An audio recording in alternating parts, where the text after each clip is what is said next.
Where do you put a huge new airport in a jam-packed city like Hong Kong? The solution called for one of the biggest construction projects of the 20th century. Just how crazy would you have to be to build one of the world's busiest airports here, right in the middle of the sea and in the heart of a typhoon zone? It's a crazy idea that only became this due to some clever engineering know-how. Know-how that just wouldn't have been possible without a World War II bomber. Oh, my word! A Cold War spy bug.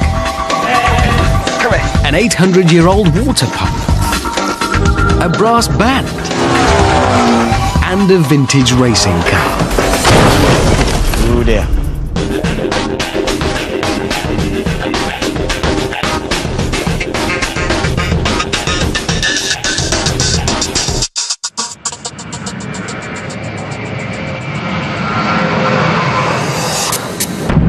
Most people who pass through Hong Kong's Chek Lap Kok Airport have absolutely no idea what it took to build it. Thank you. 15 years ago, I couldn't have done this. Well, not without a wetsuit.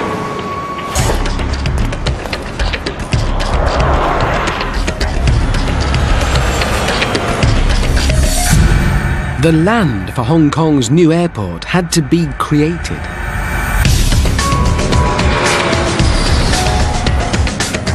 It was one of the biggest reclamation projects of the 20th century. And it couldn't have been done without a 13th century water pump. That land wasn't there. The roads, the runways, the buildings, the aircraft, none of it. It was all just sea.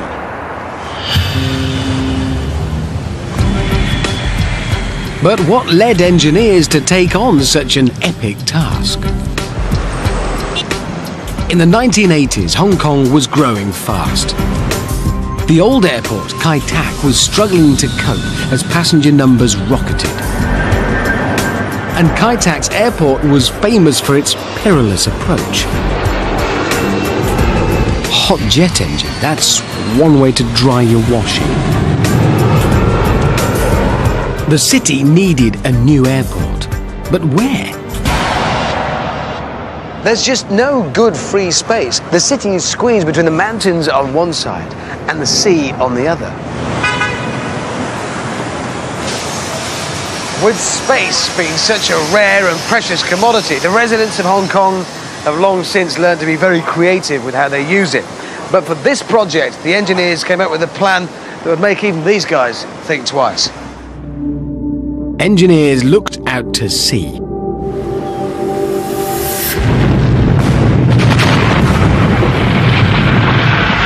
They set about blasting and levelling two islands off the coast of Hong Kong, Chek Lap Kok and Lam Chau.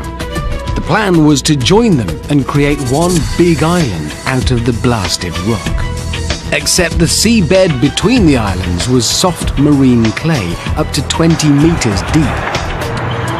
The island needed a firm foundation, so they had to get rid of the clay. All of it. Engineers called in the world's largest fleet of dredger ships to suck it all up. The dredgers work like giant vacuum cleaners, and they rely on a connection that was invented in what is now Turkey 800 years ago. Back then, the ruler wanted to turn arid land above a river into lush green fields. It sounds like the beginning of some fantastic ancient fairy tale. You know the kind of thing. Whoever manages this incredible feat gets the hand of the king's daughter in marriage, or is banished forever if they mess it up. Undaunted, a genius inventor called Al-Jazari took on the challenge of moving water uphill. He created the world's first automated suction pump. Professor Al-Hassani is an expert in ancient technologies. So this is the resulting well, not this exact one, obviously this is a replica. So what is it? This is supposed to be a suction pump. So this is a suction pump? It is. Well, hang on, they didn't have BMXs in... 1206. 1206, yes. They didn't have BMX bikes. So what's that here to represent in this? This actually represents the water wheel that was driven by a river. So the same river that supplied the water that was going to be pumped uphill to distribute to towns and villages actually supplied the power to do that. Exactly. And I'm guessing that has to be pedalled by somebody, and I'm guessing you're not doing that, Professor. Oh, no, thanks very much. Okay, I'll do that. The last thing I was expecting this morning was a workout. So, this piston is the heart of the machine. Just like a syringe, it sucks in water through a pipe from the pond, then drives it out through the chamber and up the outlet hose at the top. The flap valves mean the water can only go in one direction, upwards. And if you can suck up water, you can suck up mud. You'll see that now it's clear water coming out and being pumped. But as we disturb the soil in the riverbed, then the sediments will go up with the water, and hence we have the beginning of dredging. What was good for Al Jazri in the 13th century was good for Hong Kong in the late 20th. Just as Al Jazri's pump sucks up water, the dredging team at Chek Lap Kok sucked up sludge from the seabed. Only they did it a bit faster. 10 tons a second for 2 years. You need a lot of bicycles for that. With all the mud sucked up, engineers had a stable base on which to build. And by 1995, the island for Hong Kong's new airport was complete.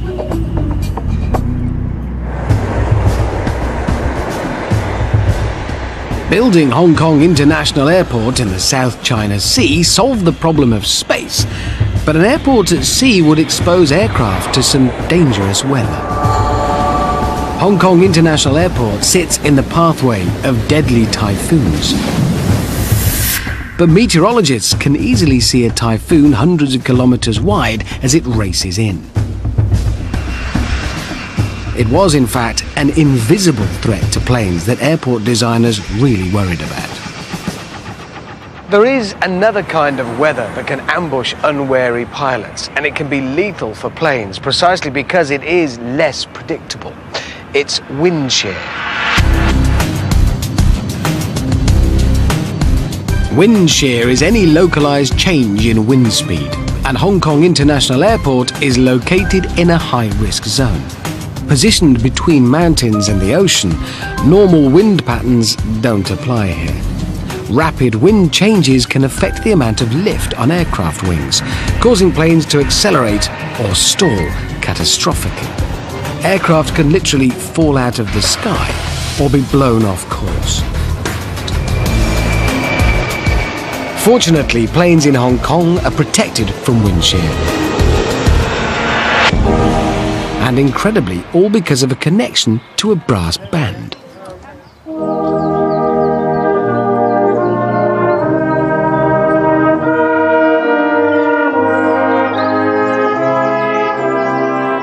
A scientist called Christophorus Boyce-Ballot asked a brass band to help him test Christian Doppler's revolutionary theory that you can detect if something is moving towards you or away from you by measuring a change in frequency. It was over 150 years ago that players, perhaps like these, were used to demonstrate a scientific principle that we take for granted nowadays, but that back then had to be explained and demonstrated and proven. It was 1845, and what the scientists did was put horn players on a train, because we have to get the horn players moving very quickly towards us and then away from us for this to work. 150 years ago, of course, scientists didn't have health and safety forms to fill in. Now there's no way I was going to be allowed to risk these young people to prove a theory. Luckily, we've got other things in the modern world that'll do the job.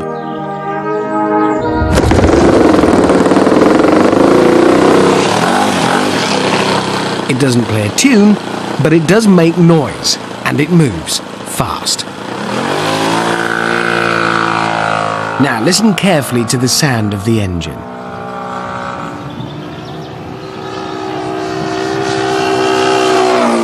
As it gets closer and then further away, The noise it makes changes, but it doesn't just get louder and then quieter.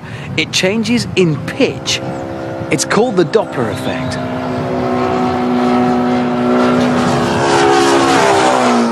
It works like this. The plane produces sound waves. When it travels towards us, the waves bunch closer together, changing frequency and creating a higher pitched sound. As the plane flies away, the sound waves stretch out and the frequency and pitch change again.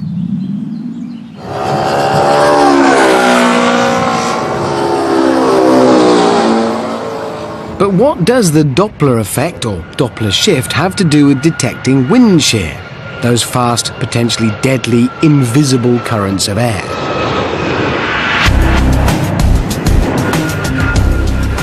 Well, using Doppler's principle, Hong Kong pioneered an advanced wind shear warning system. And the airport's first line of defense is 12 kilometers from the runway. Chek Lap Kok is right the way over there on the horizon. You'll have to sort of trust me that it is, but it is. You can just see the towers. Over here, this is part of its wind shear and turbulence warning system. And yeah, it is distant, but because of the water, it's got clear line of sight. This radar detects wind shear by looking for water droplets, usually rain.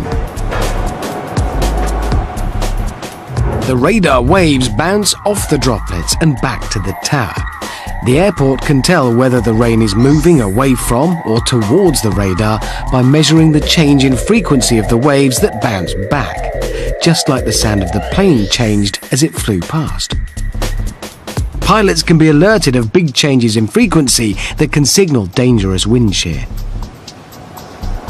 Even up this close, there's no sense that this mute, blank structure is watching, but it is, 24 hours a day.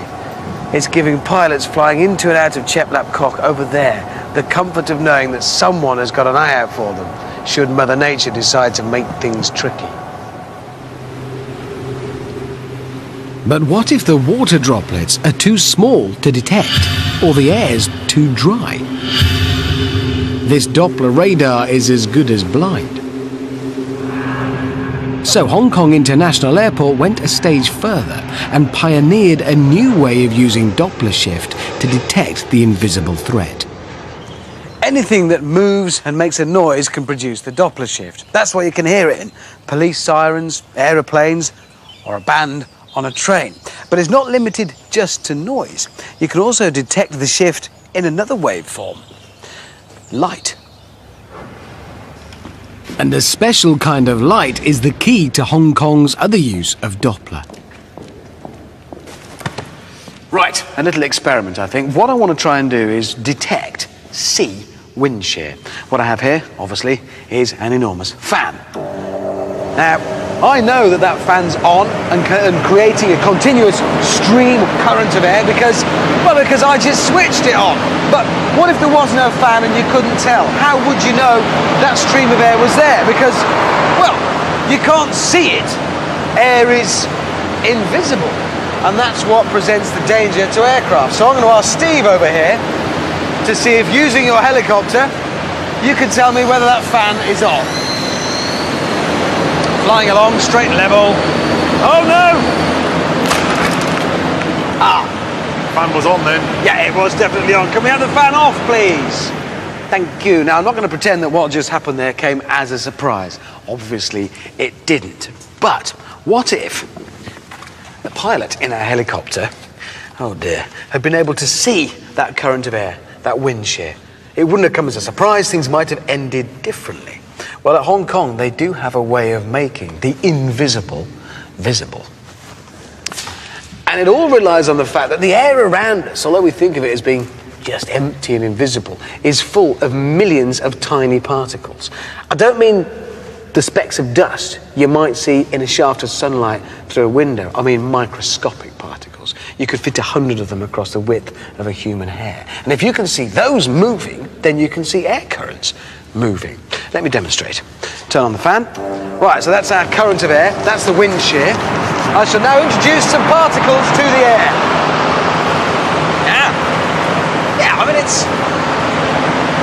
it's kind of working. It is kind of working, but I think we can do better by making an improvement. What I need to improve is the light. Obviously there's some light in here, that's why you can see me, but I need some specific light that I can control. So let's fire up the fan, please, first of all. That's our wind shear, our moving current of air.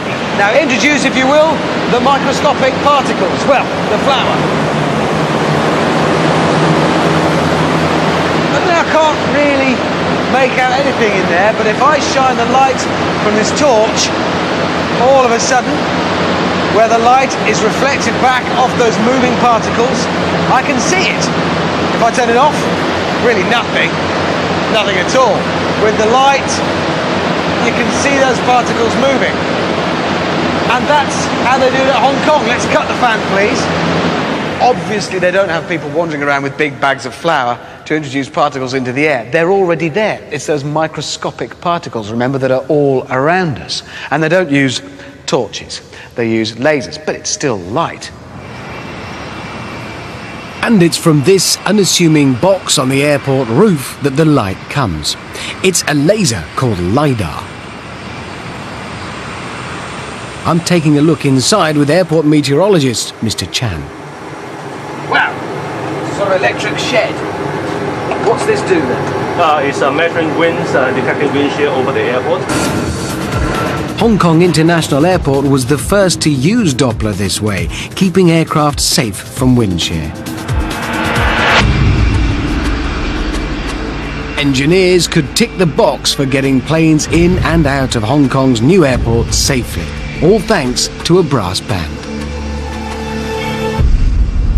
All that remained was to build one of the world's largest enclosed spaces for the new terminal. A breeze, except by now, the clock was ticking. Hong Kong was due to be handed back to China by the British government.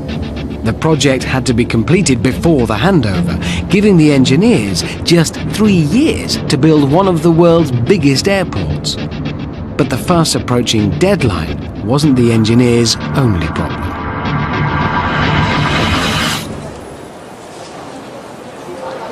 Here in Hong Kong, the designers were aiming to be very big. They wanted to create one of the biggest enclosed spaces in the world, and they wanted it to be light and airy. A big space requires a big roof. At 700 meters wide and over a kilometer long, this was no ordinary roof.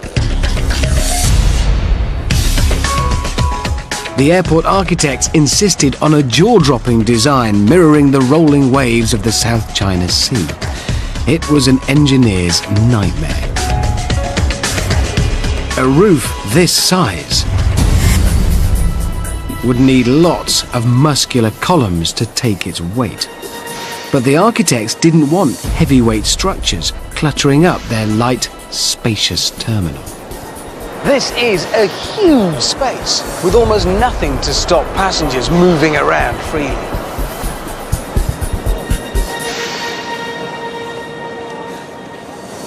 This is one of the pillars holding up the roof. The next one is all the way over there. And in the other direction, it's all the way over there. Those are huge spans. So how do such a small number of thin columns support a big roof? The answer? Make the roof really light.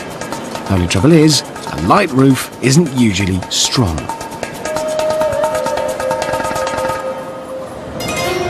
Funnily enough, making something light and strong is what plane designers have to do all the time. For the solution, the designers looked to the heavens and found inspiration in a World War II bomber.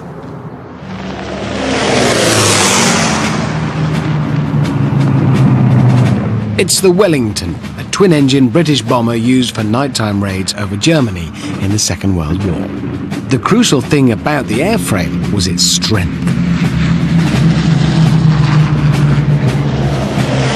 British engineer Barnes Wallis had found a revolutionary way of making a frame light and strong. It looks more holes than metal, And the secret was in the way he arranged the material.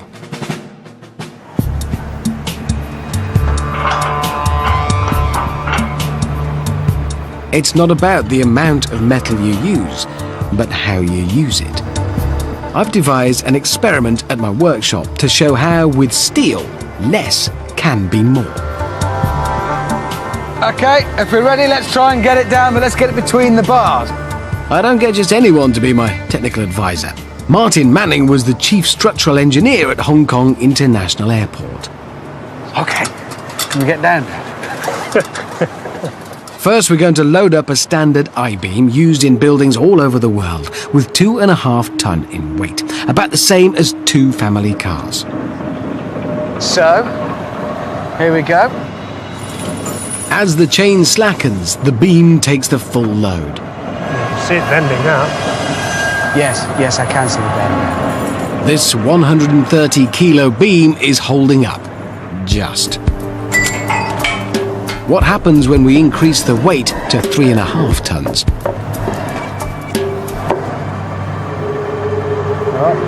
Here we go. So, let's slacken her off and have a look. Take the load off the crane. So when the chains start to go slack... There she goes. My word, that is not liking it at all. Don't take it any further. That's failed, isn't it? That's broken. That is seriously broken. That never even got near it. The steel beam fails completely at 3.5 tons.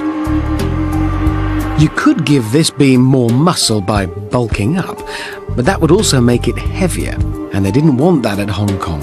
Amazingly, we can send the I-beam on a diet and still make it stronger. Think Wellington bomber. The answer lies in simple geometry. So there are things you can do with just the same amount of material, the same weight, but organised in a different way, in a different shape, a different form. Absolutely. And that's what we're going to do next. Yep. We better tidy this up. That beam's really ruined. Broken. Spoiled. We're in trouble now, I think. Taking a cue from Barnes Wallace's Wellington design, I've reorganised the steel into a series of triangles. This lattice beam weighs almost 20 kilos less than the I-beam, yet it should be stronger, if the maths is right. The load is spread through the lattice, so it won't bend, or so Martin tells me. And you think this will be stronger? Yeah. Just because of the shape, the arrangement? I'm going to test Martin's confidence and load it with a much heavier weight. Right, let's have the lot on. All of it. We're loading up every slab we can find.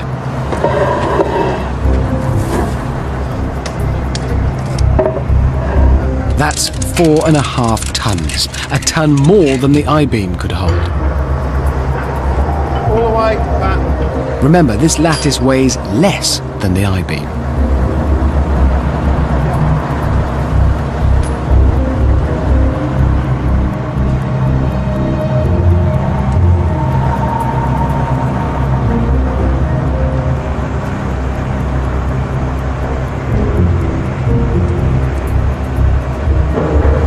Okay, settling. It's down.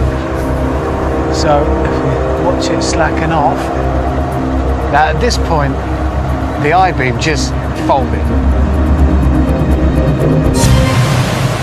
Look at that. That's not moved at all. There we are. No. That's 4 tons of concrete and half ton of steel. And that's now happily supporting, what, 4.5 tons? And it's not even, that's content. Yeah, that's quite content. The other one easily failed at 3.5, so say it was safe at 2.75, say. So it's nearly twice the load. And it couldn't be any clearer, could it? So that shows how you arrange the steel makes a huge difference to the strength. Our lattice was composed of very strong triangles, just like the Wellington bomber. And a curved lattice of steel, also made of triangles, was exactly what the engineers needed to span the terminal roof in Hong Kong. Each 36-metre span could be bridged with just one huge but light lattice structure. It supports itself without the need for hefty pillars getting in the way, leaving the space free for passengers like me to roam around.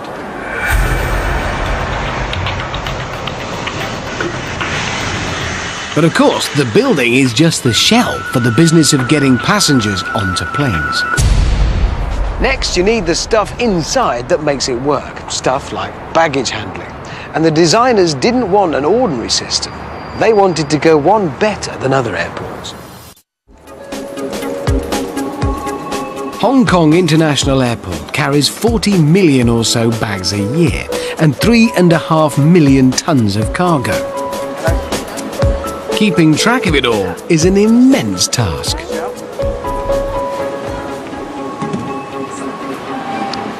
When you check in for a flight, you really want to be confident that your bags are going to come off the same aeroplane as you at the other end of your journey.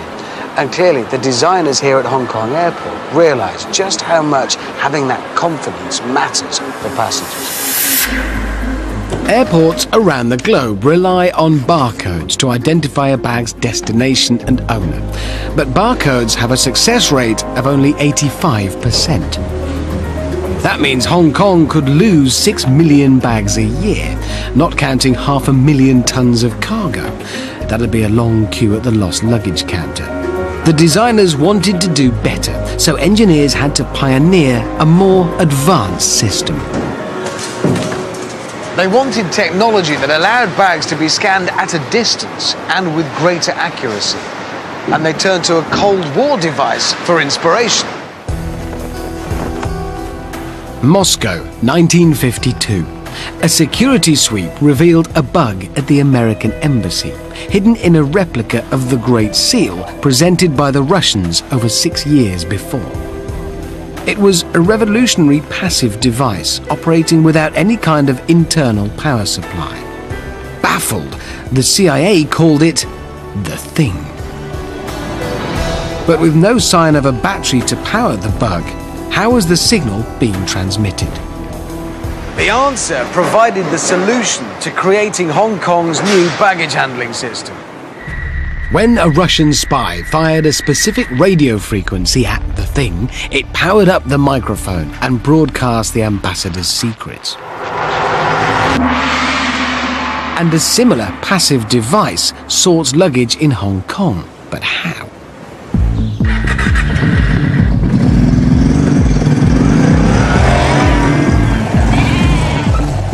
Funnily enough, spybug technology is useful for sorting other things that don't know where they're going.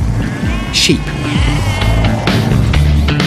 Here at a farm deep in the British countryside, farmer Richard Webber manages his flock with a passive device, just like the Thing.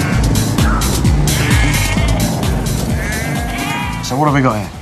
You got an ear tag, Yep. which is a visual tag, and a microchip. And that is the that's the heart of the whole thing. That's the microchip. When you excite that, it gives you the automatic number. So that's the key to this entire system. Yeah. All right, and we're actually going to ID one of these lambs now. Yep. We're going to do. Yeah, okay? we are. We're going to put So in once there. it's got that identity, that's its ID number for life. That's Yeah. who it is. Well, we will link it through the handheld to the mother. So, if you would like to hold the lamb, Hold the creature, yes. okay, and I'll put the tag in its ear. You're going to have your ear pierced. That's Tiger. smart, but it's very fashionable. Right. Now we're going to read the microchip. Right. And, So that microchip is talking to the handheld, and that then Yeah. is going to feed it information.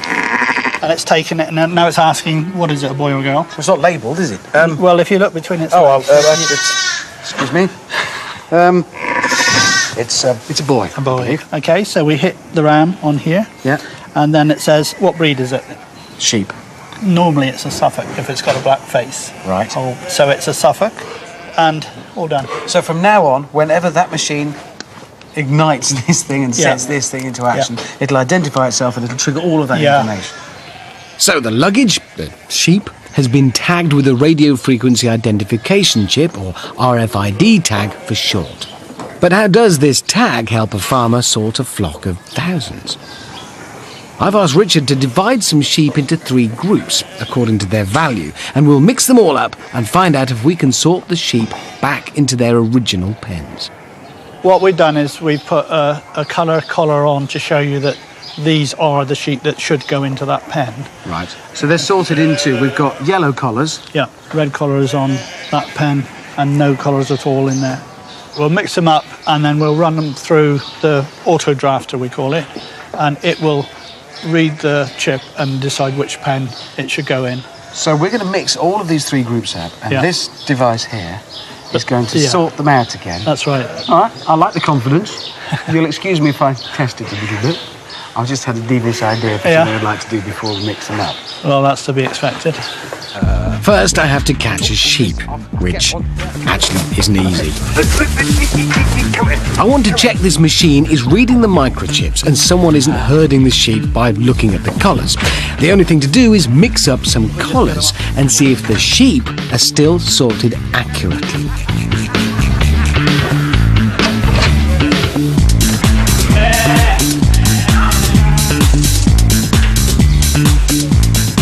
So where's a sheepdog when you need one? Is that will go in, Richard?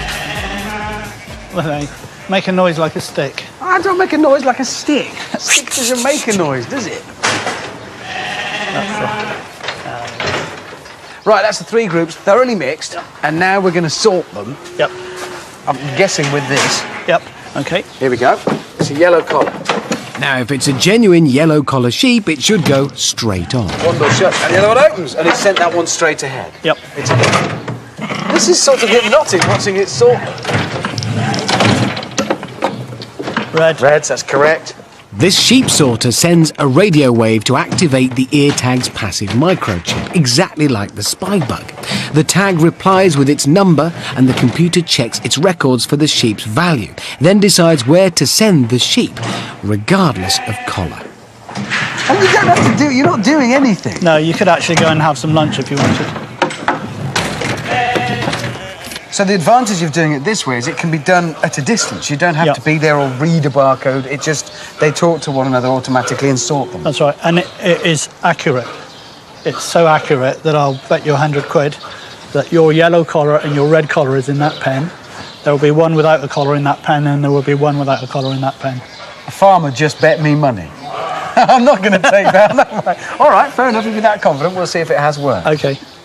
Okay, so we're looking for a red collar and a yellow collar in here. Oh, I can see the yellow one already. That's the yellow collar. Yellow collar here. And the red one. Despite me mixing up the collars, Richard's RFID sheep sorting system soon saw through my cheating.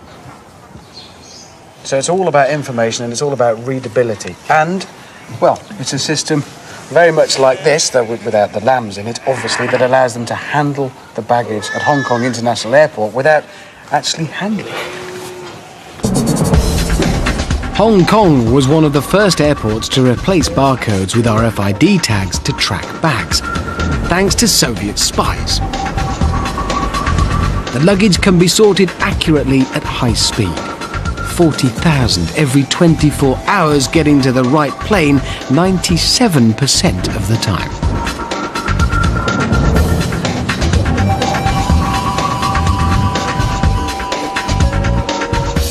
Well, my bag is safely on its way to my plane, and very shortly I shall be joining it. Just time, I think, for a coffee and perhaps some shopping. In a terminal with so much space, there's no shortage of room for retail therapy. But the size of this building posed another problem for the airport engineers. Remember those typhoons? These severe tropical storms have their own internationally recognized scale of destruction. At the top of the scale, Category 5, wind speeds can escalate to 250 kilometers an hour. These typhoons wreak havoc in Hong Kong, sending everyone running for cover. Hurricane-force winds also cause problems for big buildings with high, flat sides. Exactly like this one then. To protect Hong Kong's new airport from destruction, engineers looked to another type of transport and found the answer in a 1930s racing car. Engineers knew the solution had to be strong enough to keep the building together, but just how strong did it have to be? Thinking about the kinds of pressures these buildings have to stand up to. And we could look at the numbers all day long, but how do they actually feel? What happens? Well, to find out about that, I've come to the one place where I can be in control of the weather. A wind tunnel. A really, really big wind tunnel. I've asked engineer David Wayne to let me play in his expensive wind tunnel.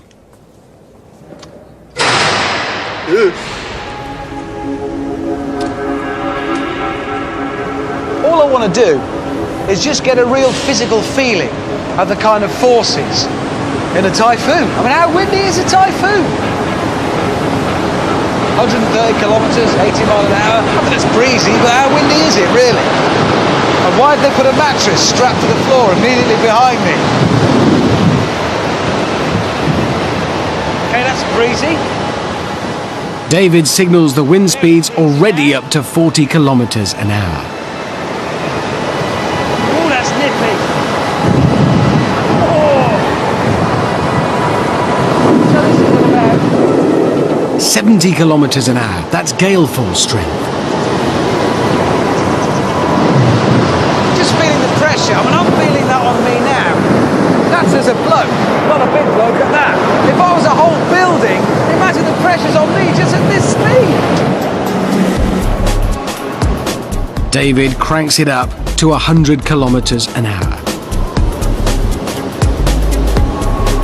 Probably as well that I don't wear a toupee.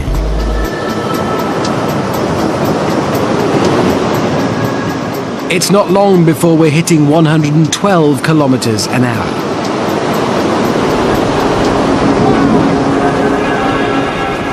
...130 kilometres an hour, this wind tunnel's top speed. This is equivalent to a Category 1 typhoon. Just imagine a Category 5, almost double this speed.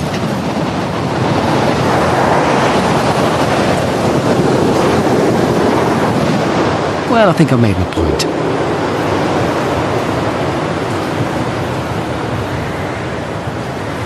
Yeah, well, sometimes numbers, theories aren't enough. And you just got to experience something physically for yourself. And all I learnt there was wind, moving air can be very, very powerful stuff. Even when you're just a small bloke.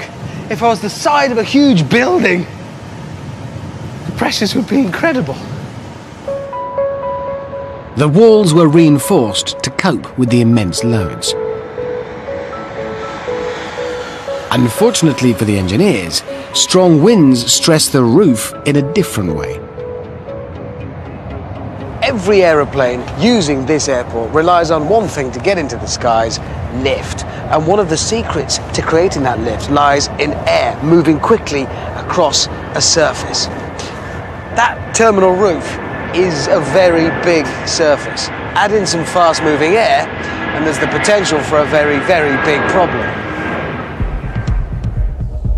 Back at the wind tunnel, I'm going to find out what happens to a curved roof when it's hit by a typhoon-strength wind. I have here a small building. Well, it's very small, but I have more to the point over here, a roof. And it's got a profile a bit like the one at Hong Kong. And I understand the theories that because of this shape, it'll work like an aircraft wing and that'll generate lift and it'll be lifted up off the building. But I kind of need to feel that happening for myself. So I've got the roof, I've got the building, I've got the wind tunnel to make the wind going over the top. I feel an experiment coming on. I've got to get in the small building. Okay. I'm in. I mean, it's basic, but it's home. Right, I need my roof now, please. And then I can find out just how it feels. Right. Ah, yes, one important feature. This is quite an expensive facility we're in, so just in case it does lift the roof off, I'm chaining it in place so it can't fly through the expensive fans at the end of the wind tunnel. Right, one of those, all done. Okay. Remember, this wind tunnel can reach wind speeds of a Category 1 typhoon, 130 kilometres an hour. Let's see if that's enough for this roof to fly. Well, I think you can see how the wind curves its way over the roof, but as yet, that isn't resulting in any lift. 40 kilometres an hour and rising. Now it's getting windier. My roof's still on. This whole wall is vibrating as the wind's hitting it face on. Ooh, something happened there. Some movement from the roof. I'm not doing any of this, it's just happening. Whoa, whoa, whoa, whoa, whoa. All of a sudden, that's not me. That's my roof. At just over 55 kilometers an hour, this roof takes off. My building is in a terrible state. It's broken the chains.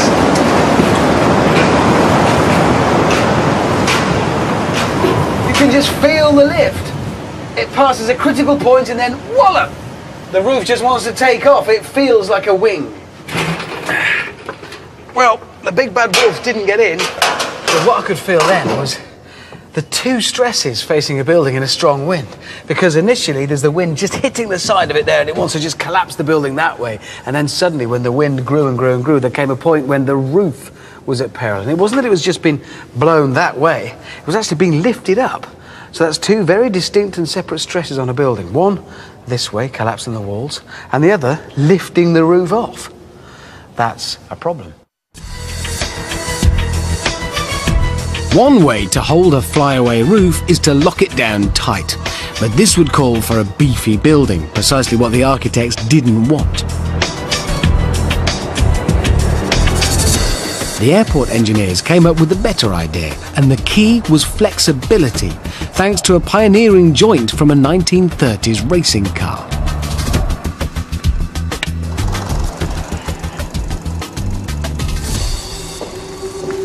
There it is. That is a Silver Arrow, a 1930s Mercedes racing car. And it featured a revolutionary new form of suspension that Mercedes had been pioneering. Probably one of the things that helped it dominate the 1937 Grand Prix season.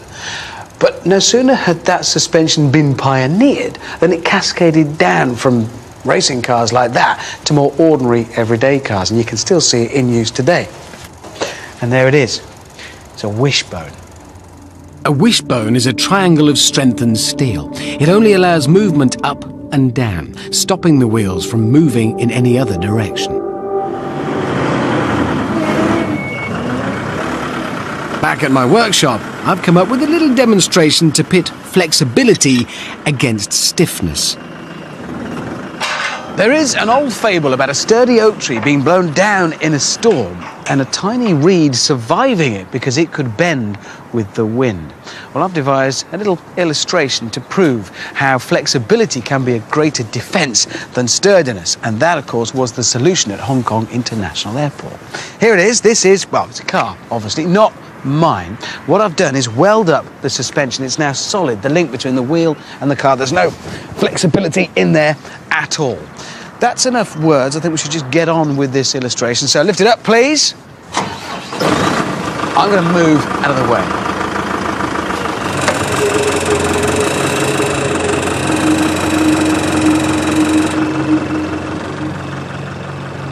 Okay, well, if everything's set, drop it.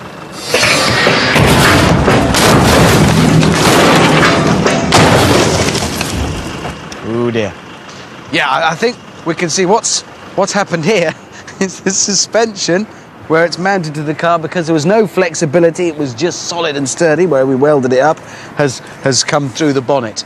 It's ruined. So that was the sturdy approach. Let's try flexibility now. This car is flexible, but will it survive my stress test? Now, this car has fully functioning suspension. I'm not trying to sell it to you, I'm just pointing out that this one has the flexibility that the other one didn't. So, let's go through the same process and have a look what a difference it makes.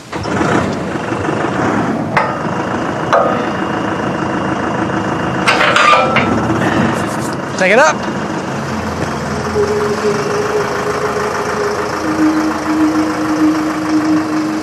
I've just cleaned it as well. Right then, let's do it. Drop it.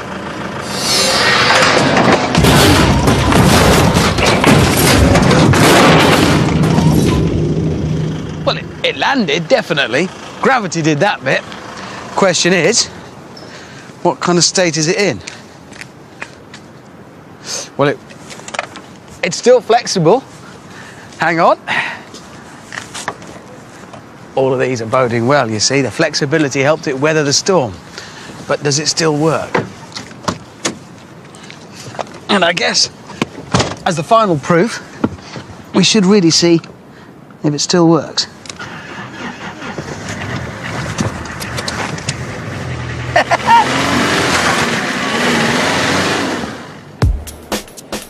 The car's wishbone inspired airport designers to join the roof and walls, making a flexible joint, allowing for movement during typhoons.